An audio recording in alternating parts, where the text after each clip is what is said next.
a pas d'embauche dans les ministères alors qu'il y a de l'argent qui est dépensé ailleurs. Donc est-ce que vous allez avoir une action plus particulière vis-à-vis des jeunes? Parce que pour le moment aujourd'hui, nous on s'oublie. Parce que c'est une cause collective qui nous intéresse le plus. Parce que nous-mêmes qui vous parlons, nous sommes en majorité des artistes.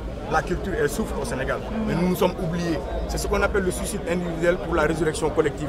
Ce n'est pas les problèmes de chacun qui nous intéressent. Il y a des diplômés qui n'ont pas de boulot, mais il y a des paysans qui souffrent dans leur village. Il y a des étudiants qui ne sont pas logés. La santé, elle a des problèmes. Donc nous ne nous attardons pas sur des problèmes personnels, nous nous attardons sur des problèmes généraux. Aujourd'hui, ce qui est urgent, c'est de changer le système qu'il y a dans ce pays. Et une fois qu'on aura fini de changer ce système, on pourra changer éventuellement petit à petit les autres problèmes. D'accord. Donc ce que tu es en train de me dire, c'est qu'en tant qu'artiste, en fait, toi tu ne fais pas de l'agite propre, tu ne fais pas de la politique. En fait, tu veux simplement que ton pays aille bien, mais tu ne veux pas mobiliser des foules et faire des choses comme ça. C'est ça que tu es en train de me dire. La politique, les affaires politiques sont les affaires de tout le monde. Les affaires de tout le monde sont les affaires politiques. Occupe-toi de la politique, sinon la politique elle s'occupe de toi. Et la politique, c'est l'art de gérer la cité. Ça, c'est Platon. Je veux dire que tout acte, il y a de la politique en dessous. Mais nous faisons ce qu'on appelle une politique citoyenne. Notre politique, elle est plutôt basée sur la citoyenneté, informer, éveiller les consciences. Voilà notre rôle. Okay, donc ce n'est pas de conquérir le pouvoir. Moi, je ne peux pas être président, je ne suis pas présidentiable. Je n'y songe pas, ce n'est pas mon rêve. Nous sommes des activistes. Nous descendons sur le terrain, nous conscientisons notre peuple. C'est notre devoir, c'est notre rôle en tant qu'artiste de le faire. Aujourd'hui, un artiste qui fuit ses responsabilités, c'est un artiste qui, moi je le qualifie comme moins que rien. Et je demande aux artistes de prendre leurs responsabilités, aux Malaman de venir se joindre à ce combat. Il faut arrêter la complaisance, il faut arrêter de chanter les louanges de quiconque. L'heure est grave, le Sénégal a besoin de tout le monde.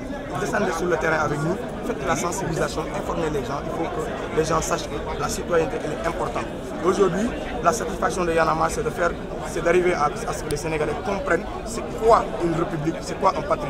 De faire des populations un peuple. Aujourd'hui, nous avons trouvé un sens à notre devise. C'est la première fois que nous avons été un peuple, un but et une foi. Voilà. Je te remercie beaucoup et je te souhaite bonne chance. Merci à vous. Une question avant de partir. Pourquoi vous avez décidé de ne pas porter plainte? Parce que quand même si on porte plainte, ce serait vraiment trop petit de notre part. Parce que quand on a engagé ce combat, on savait qu'il allait y avoir des coups. Et vraiment, on s'attendait à pire. Mais des coups qui ne nous mettent pas sur les lits d'hôpitaux, nous ne sommes pas dans le coma, nous n'avons rien. Et puis par respect pour la police quand même, elle faisait son travail. Il faut le dire, il faut le reconnaître. Nous n'allons pas porter plainte parce que nous avons reçu des coups pour faire notre devoir, en faisant notre devoir. Vraiment, c'était le combat du peuple, il n'y a pas de plainte à avoir. Nous sommes tous satisfaits. Peut-être si la loi elle a été votée, là on pourrait parler de plainte ou autre chose. Mais la loi elle n'est pas votée, nous avons oublié notre souffrance. Nous allons laisser nos plaies cicatriser avec le temps et il n'y a pas de souci. Voilà. Et si c'était à refaire? Nous le referons, ça c'est certain, c'est clair. C'est clair, si il est 17h30 ou 18h30, si c'était à 18h35, nous le referons. Parce qu'il y a une partie du pouvoir qui dit qu'ils vont remettre la loi. Et on verra, on les attend au tournant. Quelle est la réponse que Y'en a marre prépare par rapport à ça? On les attend au tournant.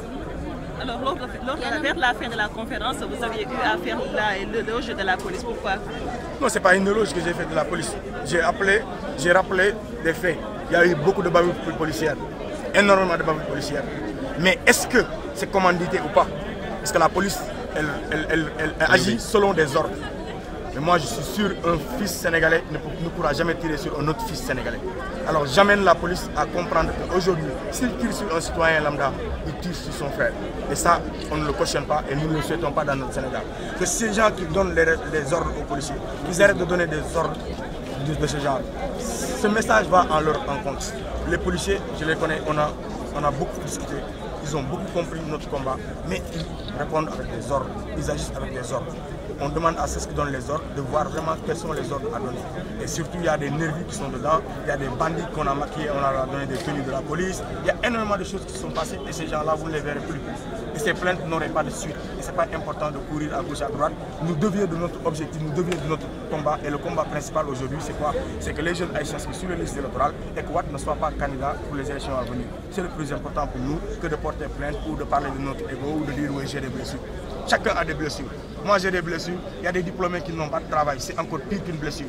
Les paysans peinent à écouler leur récolte, c'est pire qu'une blessure. Les gens ne se soignent pas dans les hôpitaux, c'est pire qu'une blessure. Les écoles ne sont pas à jour avec le programme, c'est pire qu'une blessure. Je pense que chacun a sa blessure. Oublions nos blessures, oublions-nous et concentrons-nous sur l'essentiel aujourd'hui. C'est les listes électorales et la non-candidature de Wade. Par rapport à la candidature du président Abdoulaye Wade, vous avez lancé un appel au Conseil constitutionnel. Est-ce que vous pouvez revenir sur ça? On leur demande de prendre leurs responsabilités. C'est à eux de dire que si Wade est présidentiable ou pas. Nous savons tous qu'il n'est pas présidentiable. Nous le savons, nous en sommes certains. C'est la Constitution qui le dit. 2 mandats au maximum. Il ne peut pas être candidat.